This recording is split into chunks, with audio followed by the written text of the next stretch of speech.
प्रधानमंत्री नरेंद्र मोदी के personal website का ट्विटर अकाउंट हैकर ने बिटकॉइन की मांग की। केंद्र सरकार ने पबजी समेत 118 चीनी गेमिंग ऐप पर लगाया प्रतिबंध। केंद्रीय मंत्री स्मृति ईरानी का बयान, पीएम नरेंद्र मोदी ने कोविड-19 को देखते हुए 2,25,000 का व्यक्तिगत दान पीएम केयर फंड में दिया।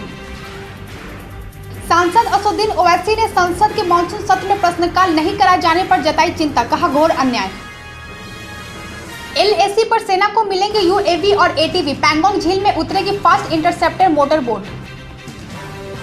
केंद्र सरकार ने ब्यूरोक्रेसी में बदलाव को लेकर मिशन कर्मयोगी की शुरुआत की। झारखंड सरकार का फरमान, परिवहन नियमावली के अंतर्गत बस नहीं चली तो ड्राइवर और बस मालिक पर होगा जुर्माना और जेल भी। एक बार फिर मुख्यमंत्री हेमंत सोरेन ने केंद्र सरकार पर आरोप मढ़ा, कहा केंद्र कर रहा है मतभेद।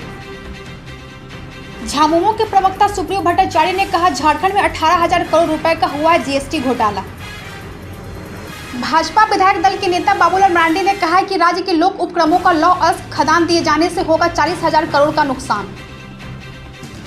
झारखंड से शुरू हो सकती है 5 ट्रेनें, रेलवे मंत्रालय से हरी झंडी का है इंतजार।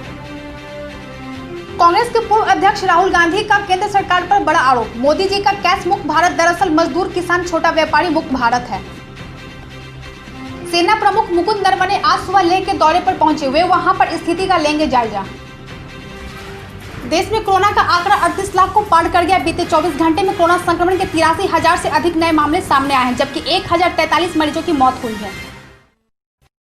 फ्लिपकार्ट आ गया हिंदी में, शॉपिंग करें अपनी भाषा में और पाएं लेटेस्ट फैशन घर बैठे।